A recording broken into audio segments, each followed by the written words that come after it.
It's story time. It's story time. It's story time. It's story time. It's story time. It's story time.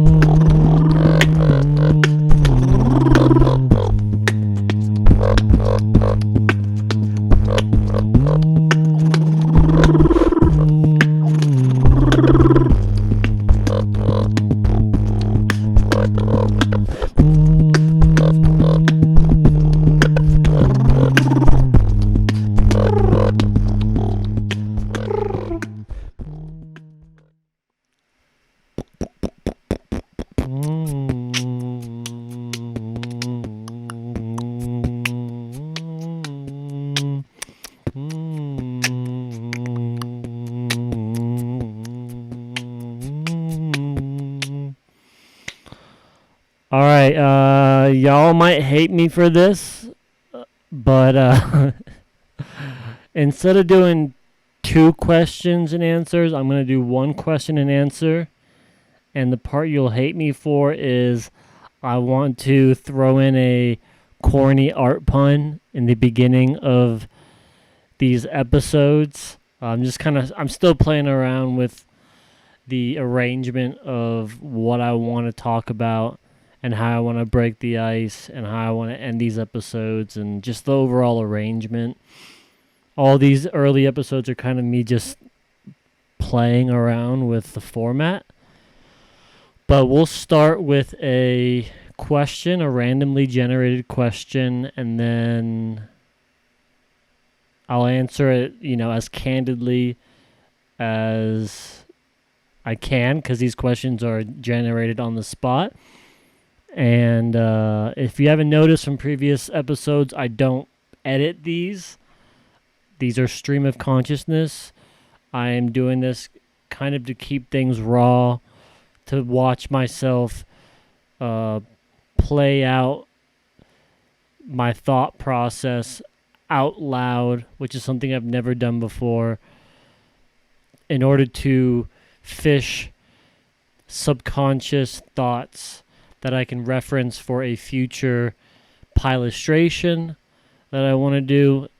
This whole process is kind of part of this underlying concept that I want to incorporate in the motif of the current Peillustration that I have stewing around in my mind that hasn't, touched paper yet. But yeah, it's really just about exploring my subconscious and excavating the past for things that I may have missed or overlooked or ignored because I never really said these things out loud. But okay, first and foremost, let's break this stream of consciousness ice. Let's melt it down with a randomly generated question, and then I'll punctuate it with an art pun. So the first question is, what is the easiest way to bring a smile to your face? Man, some of these questions are ridiculous. The easiest way. Because for me, in order to genuinely smile, I really feel like I need to earn it. In order to really smile in the way that I value the most, it usually comes after completing something challenging where I'm like, I can't believe I'm seeing what I'm seeing. I can't believe I made it this far. And I'm looking at this accomplishment, and it just makes me smile so easily. Like, to get there may have been a huge challenge, a big struggle, but once I'm there, it's the easiest smile that I could ever conjure. But if someone else were to think of something to do to make me smile the easiest without going through a big struggle to accomplish, I feel like buying me a juicy meal will usually do it. I mean, starving artist is not a joke. Us artists are, one, starving because we'd rather feed our soul with our time, and two, we're starving because we can't afford solid meals, 3 times a day. Nonetheless, 3 times a week. But when someone provides me a solid meal or takes me out to a restaurant and covers the bill, I could not smile any easier. And same thing if someone came through and was like, hey, don't worry about feeding your cat today. I brought him a can of wet, and I watched my cat eat that wet, and I didn't have to earn that. It was just provided. Easy smile. Easy smile. Like, yeah, feeding me would definitely make me smile. Just thinking about somebody feeding me makes me smile. But also, I'm a cook. I like to cook my own food. So knowing that someone either went through the effort of cooking for me or recognized a meal that I would appreciate touches my heart in many ways. So, yeah, food. Okay, I'm trying to keep these answers quick. This is a pun. I just found like a list of puns, and I'm just going to go through the ones that I think are not too corny, but corny enough. Like corn on the cob corny. Okay. Why couldn't the man afford expensive art?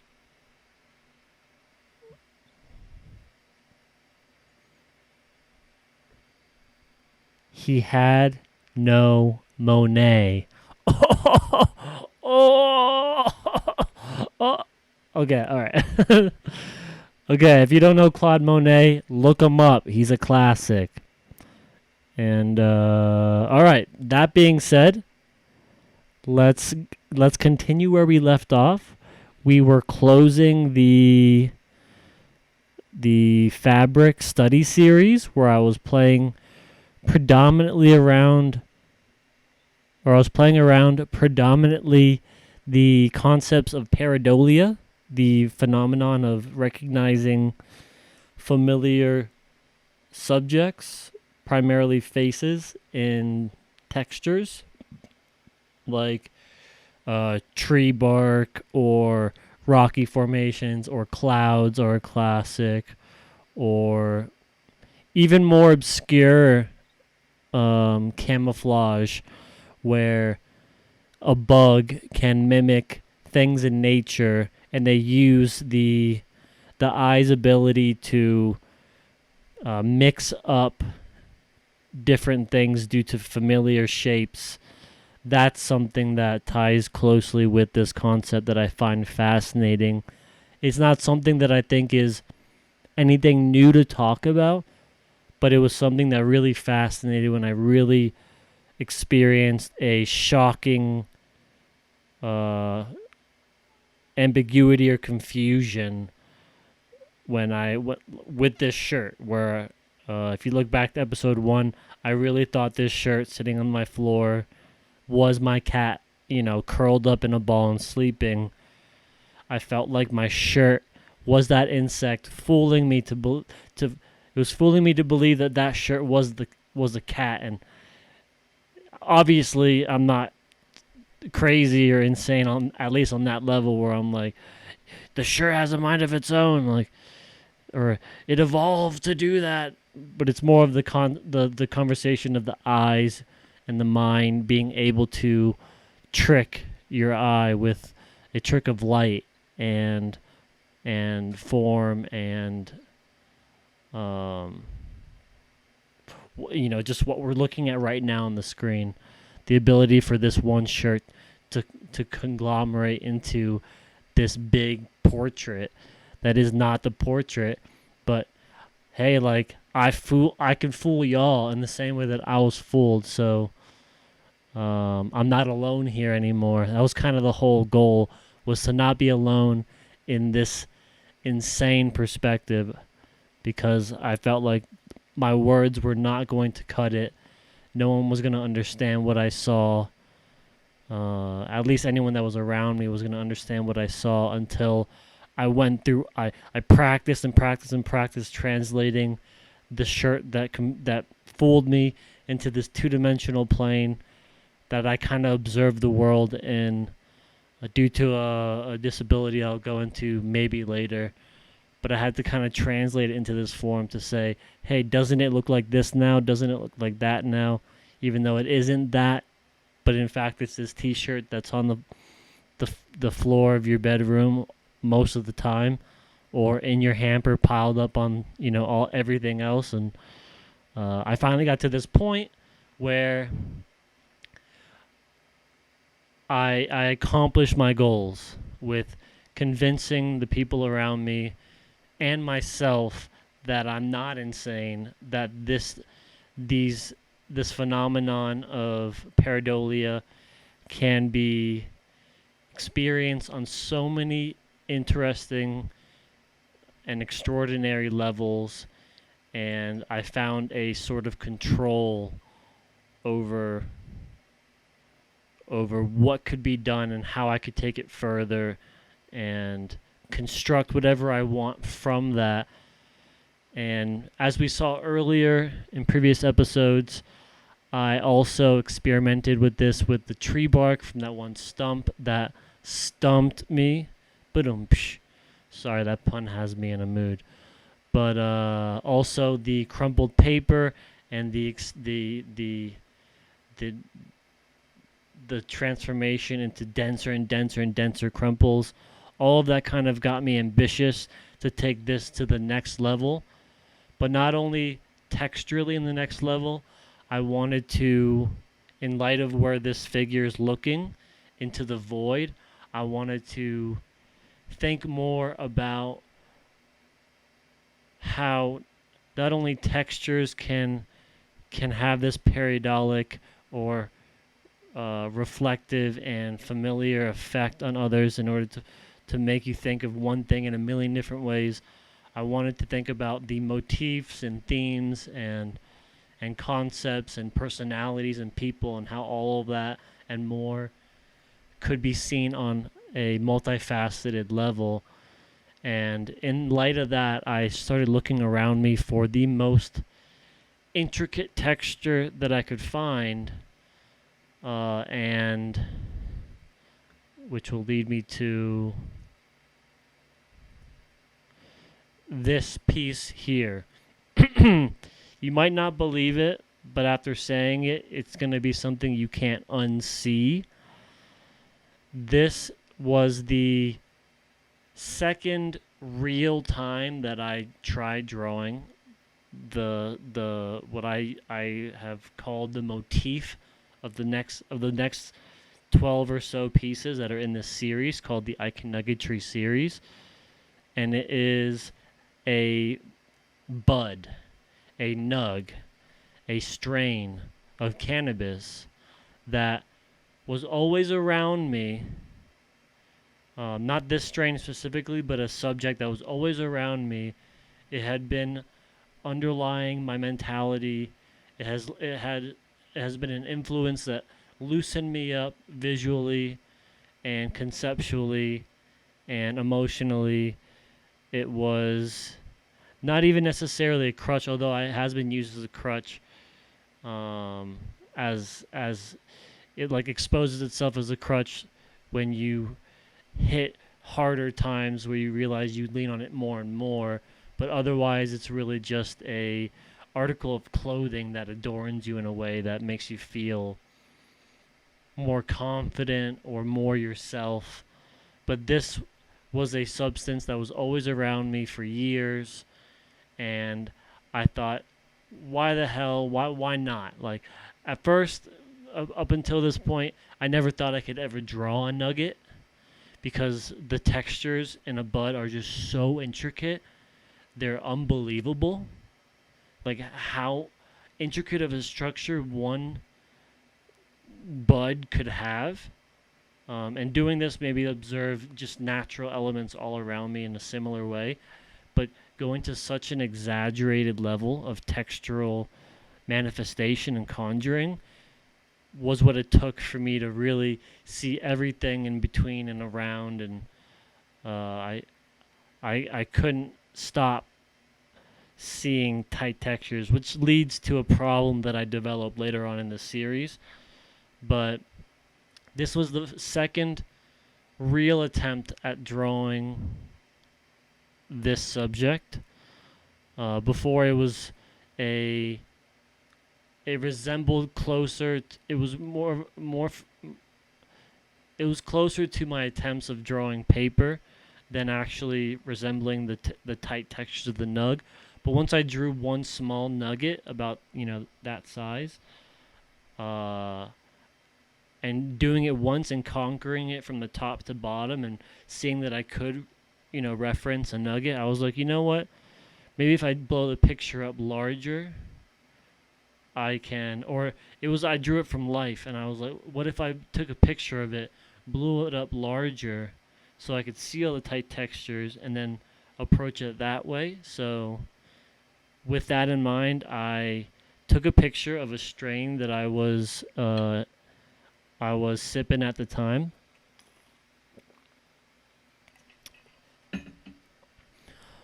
It was called Cheese Dog. Cheese Dog, DAWG. And it was one of my favorite strains that was going around at the time. It was very sticky, very icky, and was absolutely covered in trichromes. So it was really ambitious, but I had drawn everything I had drawn in the past. I was exploring textures already, and I was like, you know what? This will just grow into what it grows into. It doesn't have to be anything yet. Let's just run with it. And I started from the top. I didn't do that oil rig until I kind of got farther down to the bottom, but I started from the top and just had that picture in front of me. I was drawing it from an iPad at the time, so I could zoom in and kind of look at specific segments of the picture. And I would just kind of scan across and show different parts of the nug. But I just started drawing from over here and went down, just kind of like how I did the tree stump. But I didn't move on until I had completed the gradients in each, square centimeter. I think this piece is maybe like no bigger than 12 inches tall from the top to bottom, making this maybe like 9 or 10 inches tall. So it's pretty tight textures. And I really didn't believe in myself. I didn't think I was going to get too far. I thought I was going to give up halfway. But once I started going and I was finding all of these familiar structures that I was finding in the paper and in the tree stump and the bark and all those tighter textures, I was like, this isn't a waste of time. Like, I will still accomplish what I did in previous pieces, but it's going to be so much denser. I'm going to cover so much ground in a smaller amount of space. I mean, I guess that's being redundant. That is what density is. And it was also really, really fun. Like I said in the beginning of this episode, I get really happy about accomplishing challenging things. And in order to keep getting that smile, you need to keep climbing that ladder of challenging accomplishments. And this was one of the things that made me think, wow, this could go so much further. Like, I could accomplish so much more. And yes. Also, it's worth mentioning that this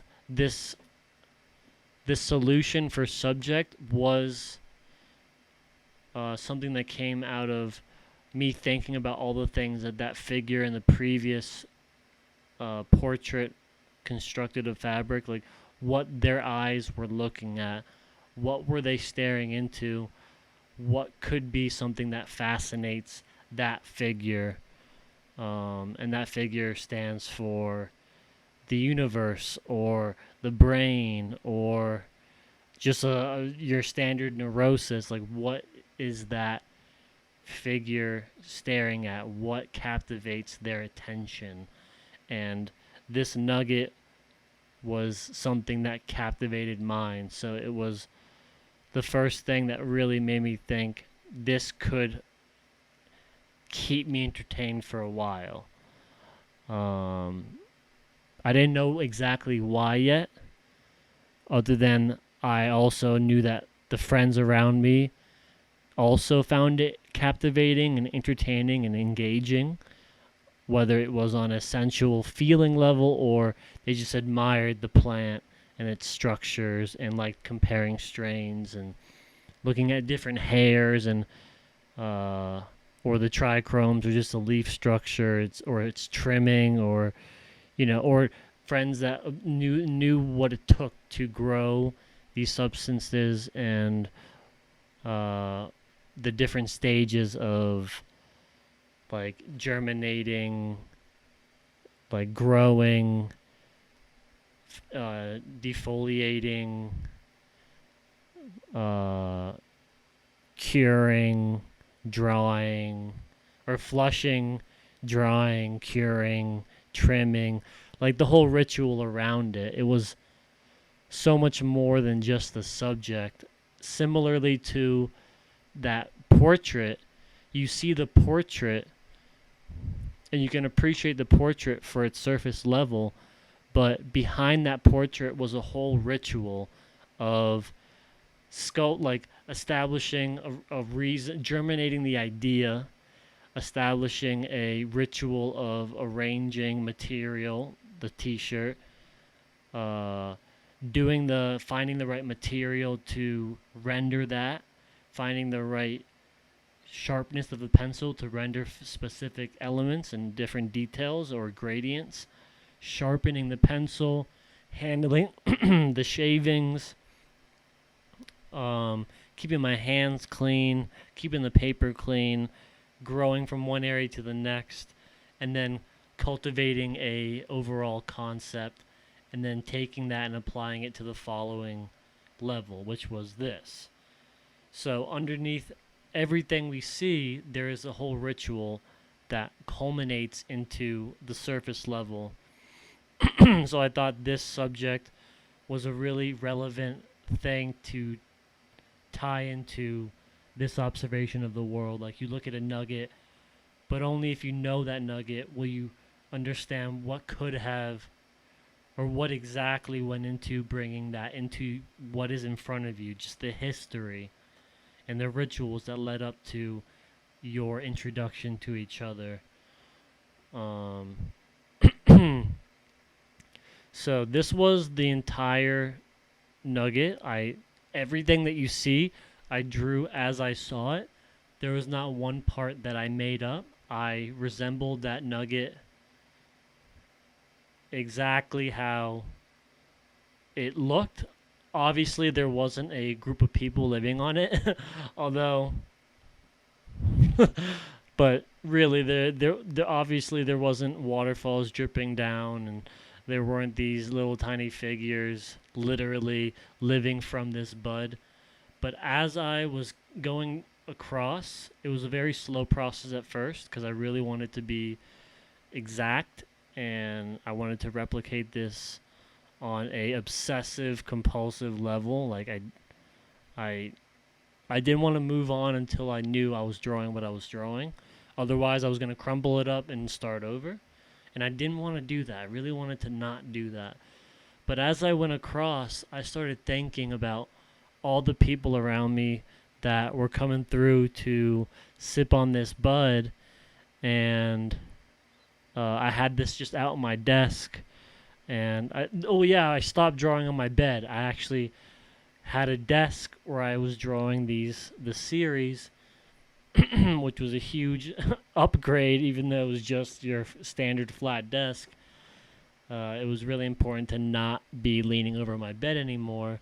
I was done with the fabric. It was very synchronistic, and I was ready to draw on the table that I'd pack a bowl on or roll a doobie on, or I don't know. It just felt like this weird in sync relevance.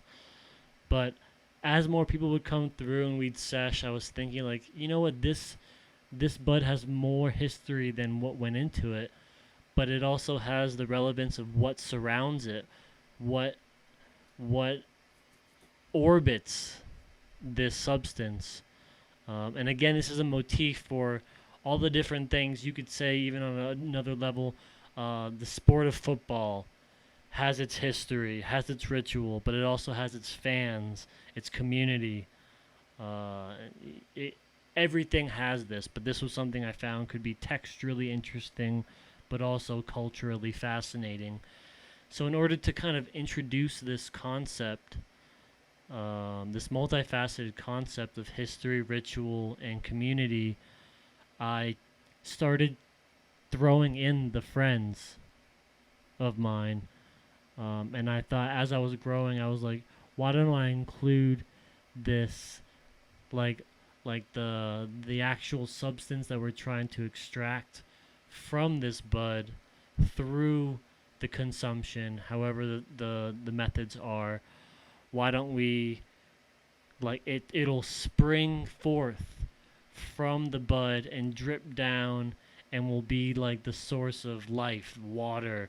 But in this case, it would be that Earl just juicing out from the earthy structure, and would be something that could promote life going down this flow state in a way. And as I was thinking about that, I started thinking about ways that these figures could live on this land, could cultivate it. It is almost like a cash crop of community, and I put my own little hermit shack where I'm sitting on this rocking chair on the edge of this plane. I felt like I was at the edge of my sanity at the time. I had already jumped off the edge. I jumped off the edge like several shirts in to that previous series. It was already over for me. So I as an artist, I realized or recognized that I hung my feet over the edge at the very least, and I wanted to be a figure that overlooked this nature, with this motif. And I had my little jug of milk, which was, I didn't drink milk at the time, but I recognized I used to write milk as a hand style, and I liked milk because I milked everything in my life. Any opportunity, any concept, any substance, I tried to milk something out of it. I tried to, even my pieces, I'd milk that and get it stark white, and then also you had the little ashtray, so I knew I had a place to ash the ritual. I had my shoes at the door, and the door was half cracked, which leans into this concept that I learned from this random Chinese lecture in college, where there was this strange, fascinating character that was found in all this different architecture and these carvings, and in Chinese depictions, where there was I believe it was Chinese, where there was a figure that was peeking behind this door, and it suggested like this veil where I took it as an invitation to explore the mysteries of what we are here, like the dimension we're on, and that there's always something behind it, and there's someone or something waiting on the other side. It could be on a conceptual level, or it could be on a more like mortality level. So I kind of wanted to use it in this as like lending itself to a symbol, suggesting that there is something behind the surface level, the surface image, that we are seeing this, but behind it there's the history, there's the ritual, there's all these concepts. There are these hidden levels, even things I'm not aware of, and it's also why it's dark and there's nothing behind that door. It's a mystery. Also, keep in mind, as you look in, I just start seeing all these different figures, like it's a crowd of what is it? Almost like cubist figures, like in a crowd, and they're all like almost moshing or hugging or wrestling. That's kind of how I perceived it at first, but obviously you see all sorts of random things, like someone's face over here and their eyes and a hairline and looking this way. Just random things like that that I did not draw in there. That was the texture of the bud rendered in black and white, similarly to how the fabric was rendered, but just on a far denser scale. So I'm gonna try not to tangent too much. It's hard not to when there's so much to see in the texture alone. I'm gonna try and keep this on the concepts, because we've already kind of discussed the periodolic effect of this approach to gradients and line and structure. But as I was pondering at this point, I was pondering this motif and pondering the community that orbited it, and pondered my own viewpoint or perspective on this. I built this ladder to kind of go down and explore my community and how they saw this substance and what it did for them and where it put them. And my first group of people were these two friends of mine that would always come over. I'm not going to drop names, but they would always come over and we'd hang out on the couch and watch Adventure Time at the time. It was just coming out. And had my pipe right here on the table. And in this structure, there was a home where we could relax and just kick back and absorb popular culture and creativity, and just kind of sit with each other and, shoot the shit. And always my cat was there during any sesh. My cat was a sesh on his own right. You heard in my last episode, I procrastinate with him. He is my scratch post. I always go to him when I don't want to do anything else, and it becomes a thing I really, really want to do. So he's over here just like sleeping with his bowl of food and water. Or he also had his little a milk bowl, the classic cat milk, even though they shouldn't drink milk unless it's cat milk. So we were kind of two peas in a pod. And also, it might be worth mentioning, I had separated from the significant other as I was finishing that last portrait. There was a big wall between us that built, and we had a falling out. That's the word I'm looking for. And I guess that's why I was looking around me and looking for something to look at, since I didn't have the person that was the most fascinating thing in my life. Love is very captivating. I looked for my second love, which was this plant. And it was more than the plant. It was the plant that introduced me to the community, that got me through the separation, and the anxiety and the loneliness and all of that. The plant was just the glue between a community that was what I was really in love with. And it's also why I had an extra fever, like all the energy that I was putting into us, I then just translated it indefinitely into my art. And you see this big shift in priority. And this is my most intimate touch. But as I'm going down, I'm establishing a home, establishing this place of rest, this perspective, and I'm dribbling down, and in areas I'm filling the textures, and I throw in one of my brothers who also had a similar relationship with this plant. He's in there just gaming in his little cannabis leaf hut with his wife and his dog, who has now passed, hanging out and just chilling.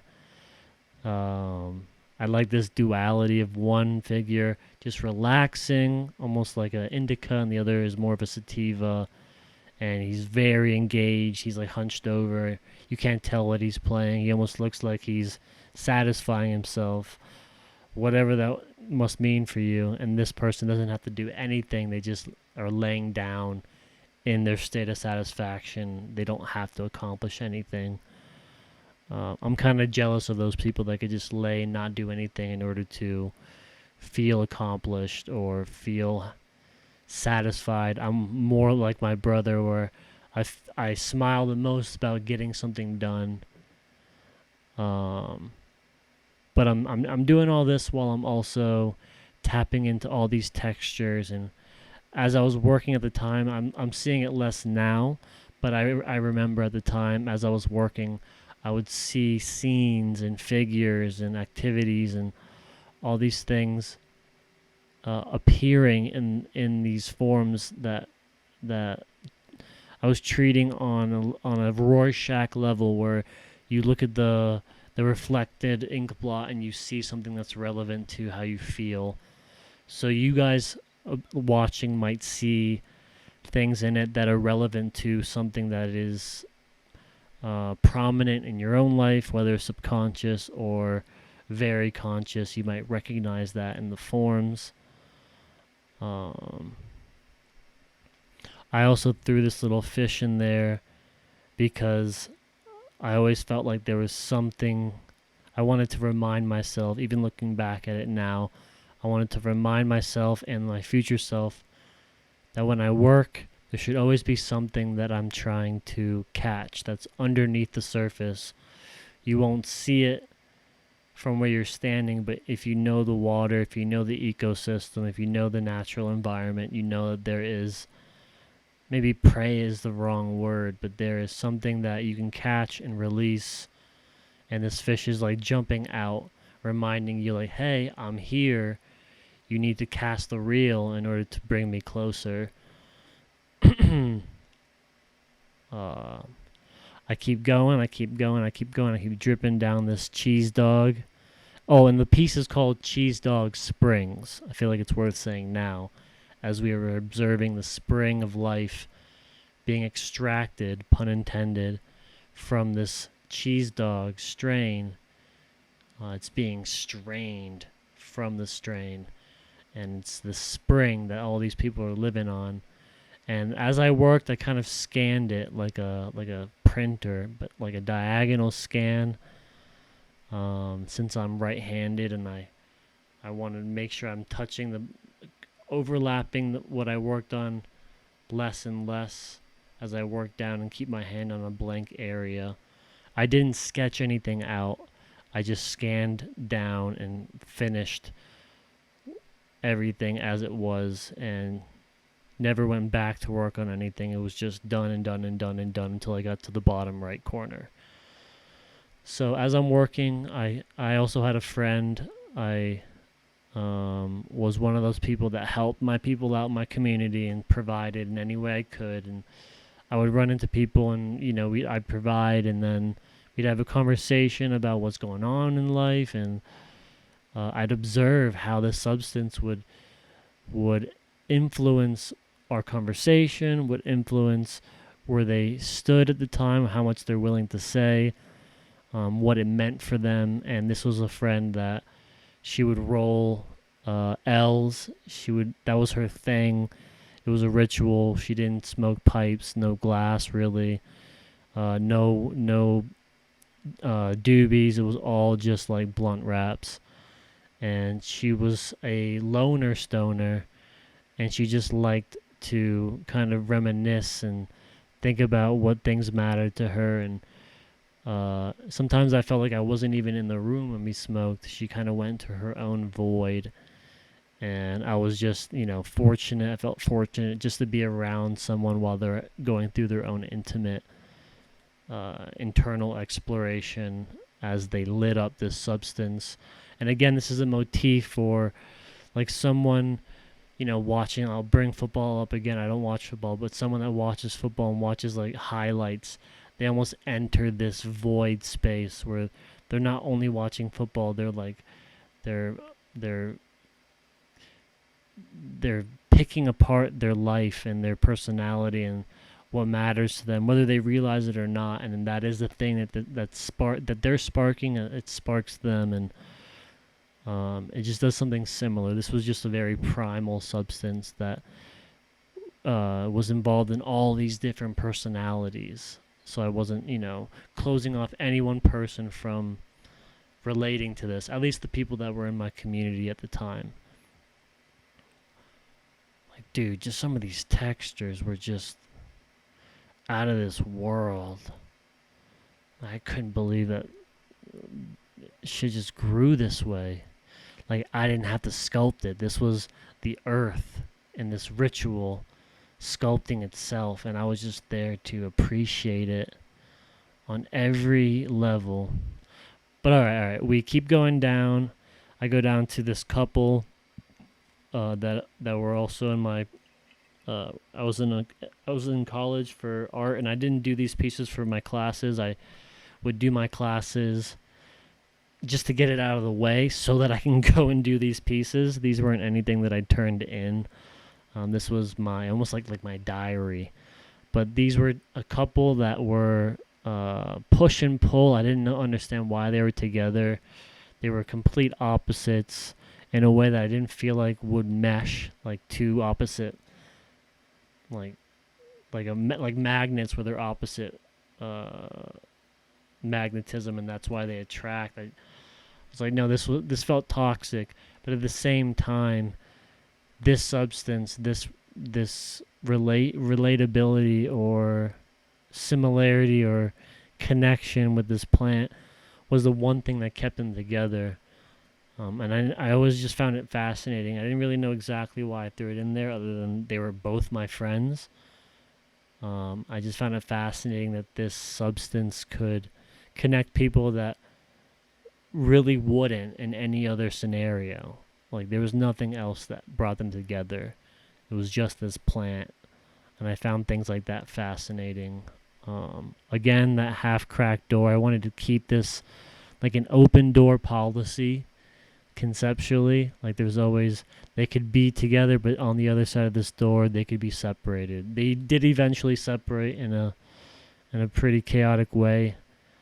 But, I think she was not smoking anymore. He was not smoking anymore, and they didn't have that connecting factor, and things started really hitting the fan, and that's that. I threw their little cat back there. It was one of Meowgi's, my cat's first cat friends.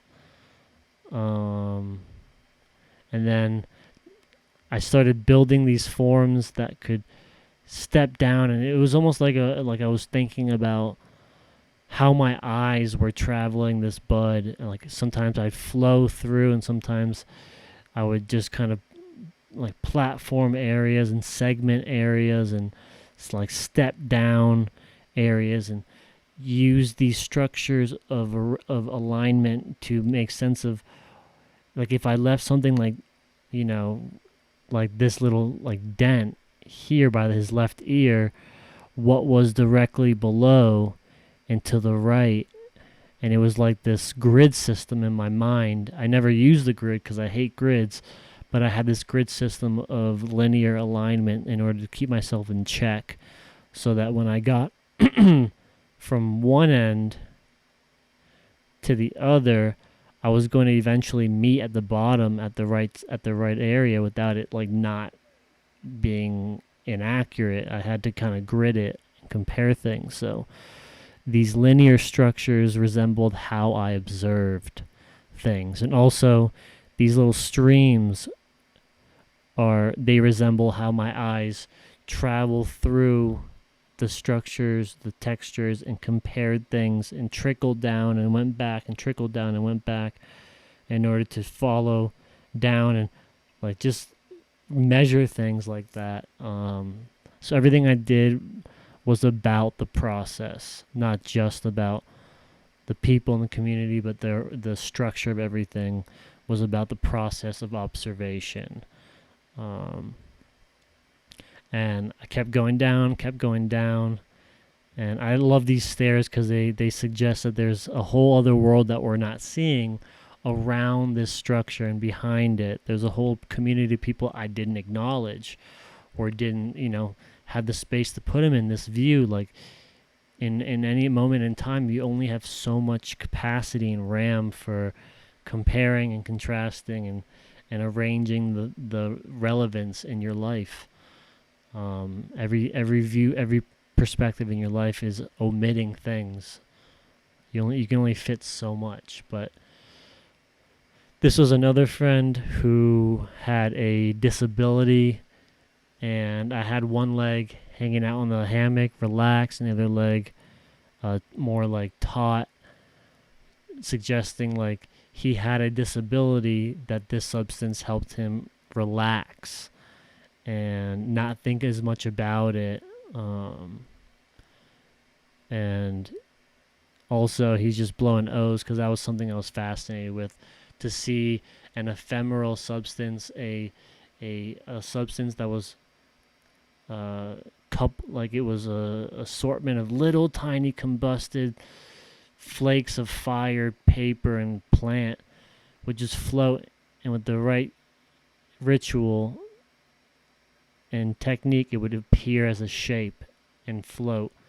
I felt like everything in life was as ephemeral as that smoke ring, that we're all like stardust that's assembled in this way. And the time it takes for a smoke ring to dissipate is exponentially faster than the time it takes for our universe to expand and then contract. Like we are the primordial source blowing a smoke ring, and we're just watching how it performs from one little flake of fiery matter until we dissipate.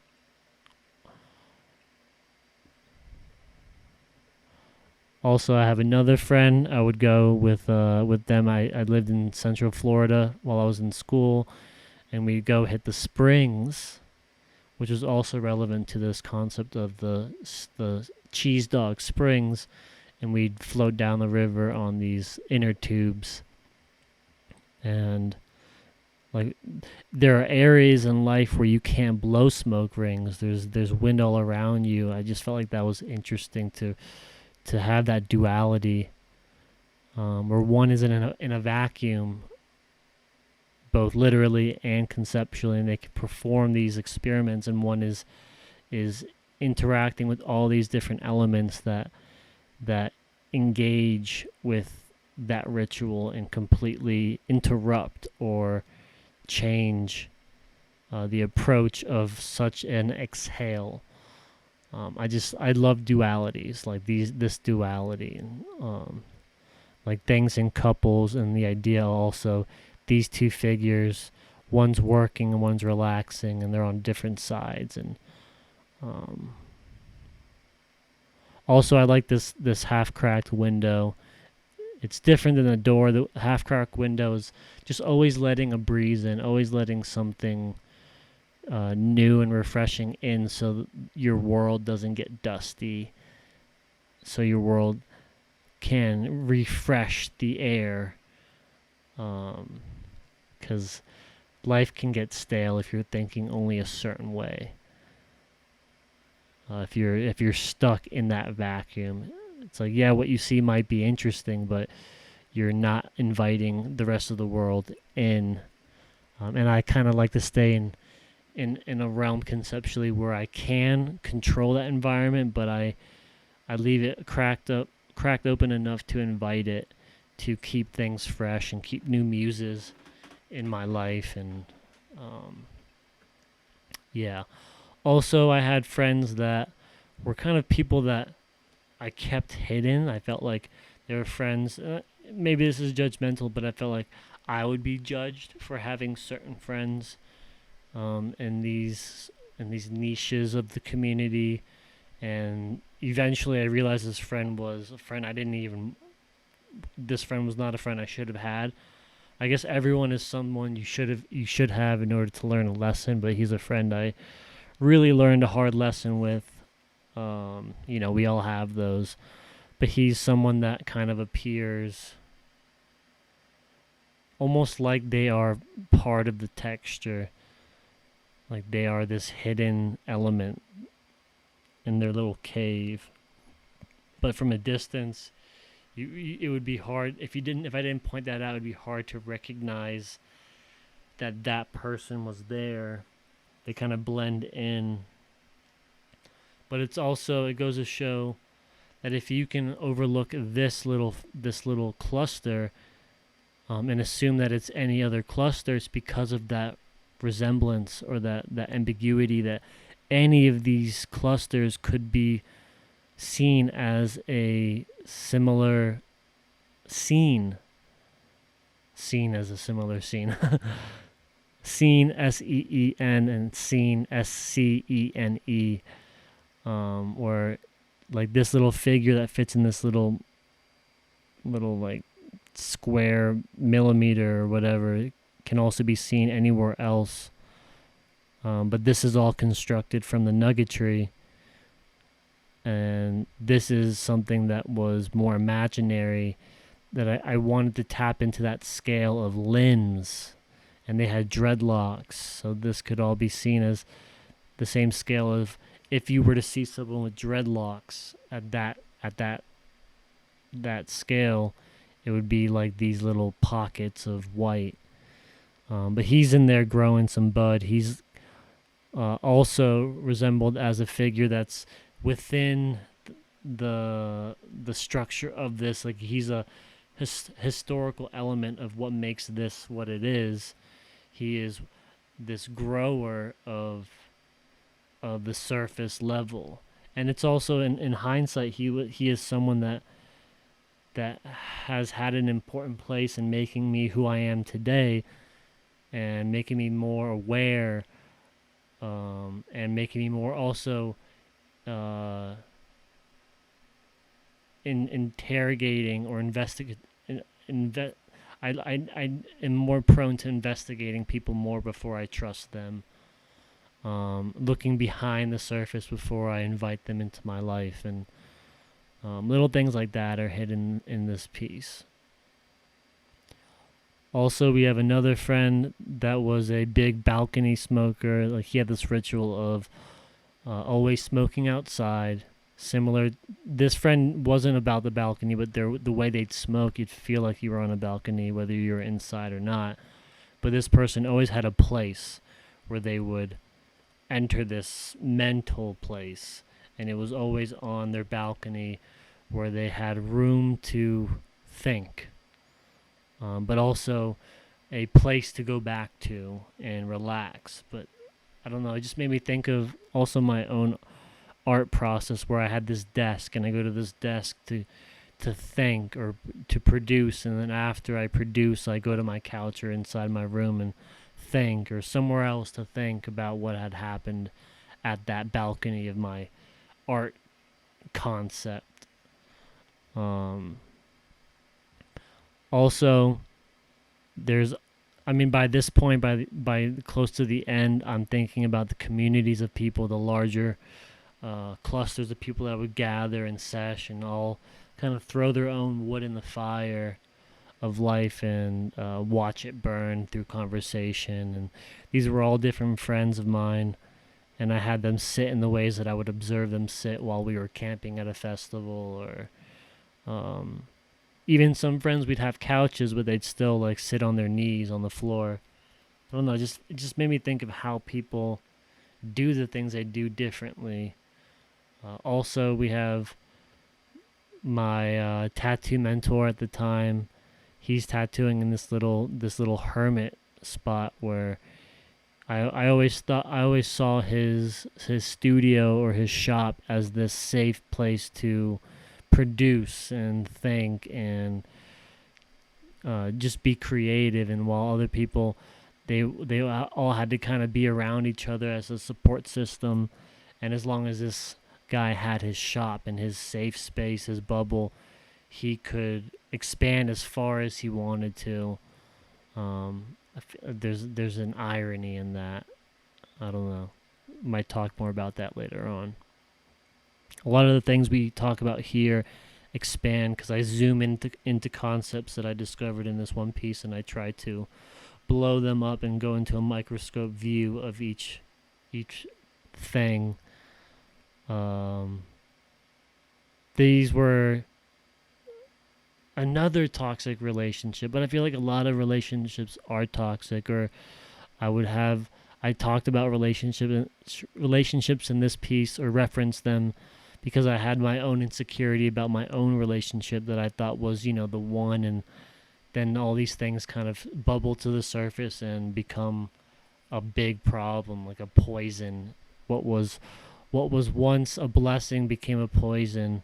And it's also relevant to my hindsight now with this substance that I used as a motif.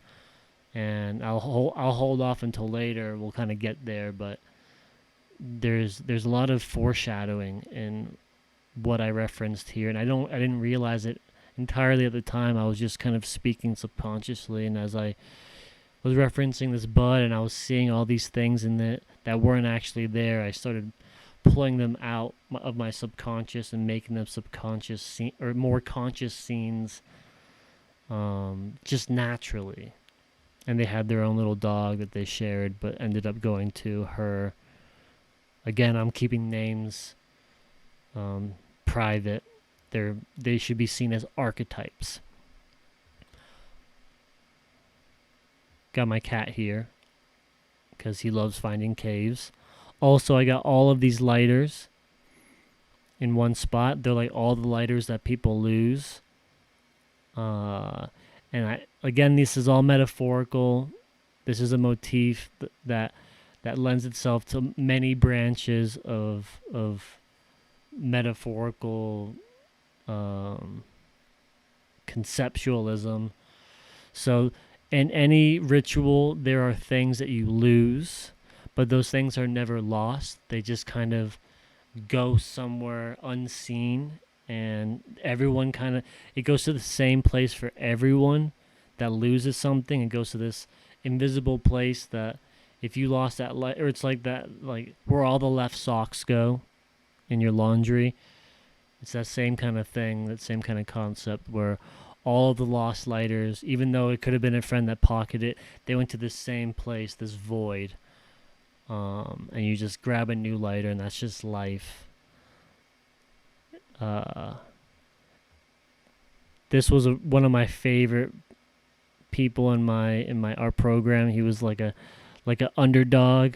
You knew he was thinking super deep things, but he would come out like childish. But it's like I really connected with that. But underneath it all, I knew there was like something he couldn't say. He didn't have the words for, but the way he'd say something, you could hear everything in between. Like you could read between the lines. And it's just him and his dog.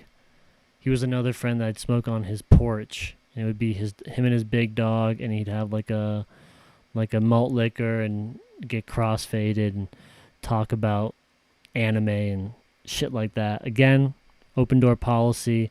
This whole community was an open door policy. No one really rejected anybody. You're always invited, whether you uninvited yourself or not. The door was always open. I like that about this community. And last but not least, got a longtime homie who is kind of a conceptual hoarder. He's not someone that really shares how he feels or thinks, but I know he has very heavy, and sometimes dark thoughts. And at the end of all of this flow, he is collecting like what comes easy, because I feel like because he's at such a low frequency, he spends so much energy doing this or that in order to hold himself up, that in order to keep himself sane, he needs the easy way out in this community, and he's just catching the extraction that is pouring down from the bottom and collecting it for use later. And I feel like this friend, if he hears this episode, he knows who he is.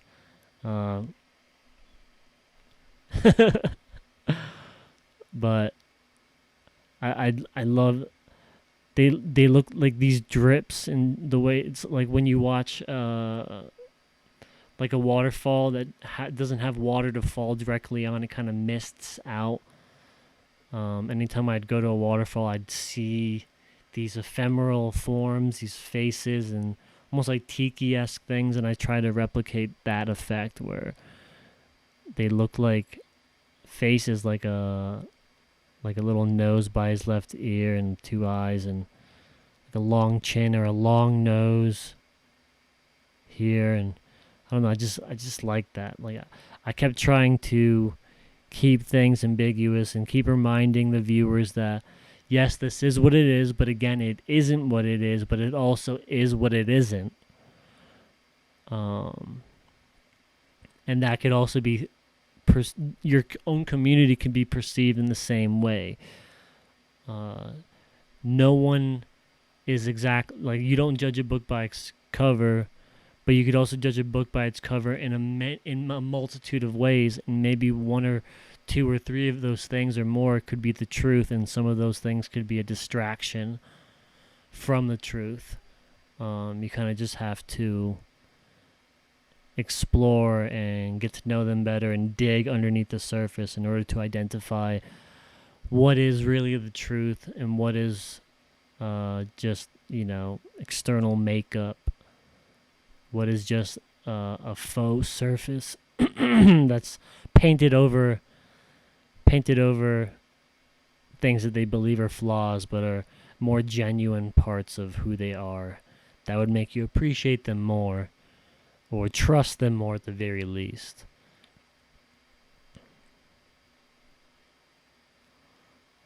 So, all right, I think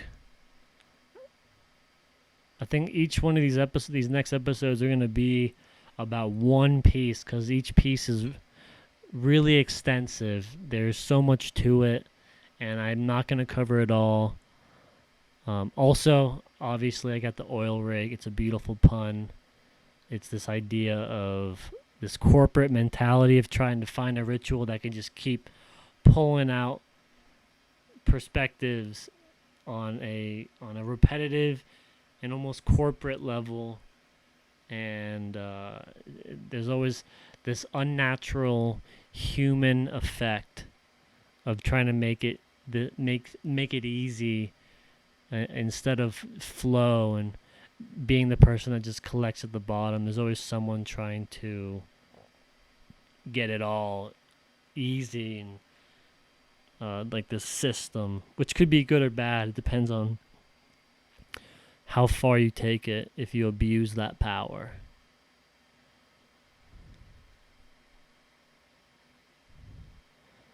And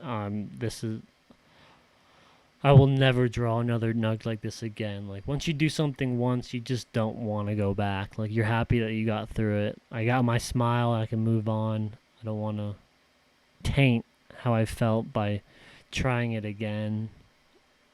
I mean, I took it to another level. I tried to take clusters and form my own shapes instead of staying true to the contour of this one bud. I started building my own contours, but filling it with the textures that I loved the most out of any close-up image that I took of the bud that I had on me at the time. But we'll talk more about that in the next episode. Episode 6. Crazy. And keep in mind, things that I'm talking about later on what can be connected to things I talked about here, or things that I omitted. They're all connected. They can be cross-examined. They should be cross-examined. And anything I may have not said in this episode might reappear in the next episode or further like down the line episodes in other pieces where I pull out a concept more and I focus on that. But then within that, there's microcosms that form within the bigger picture that was a smaller picture in this piece. So there's this back and forth zoom in, zoom out, zoom in, zoom out feature with this series. But yeah, Cheese Dog Springs, the community, the first attempt at this structure, this texture, this idea, trying to build a world of appreciation and cross-examination and themes and motifs and archetypes. But all right, like the last episodes, I am ending this one with another Peibi Playhouse episode, a tangent series that's going hand in hand with this excavation of my drawings. And soon enough, my Peillustrations, which is this is all leading up to. So yeah, I hope you enjoyed this next episode of Peibi Playhouse.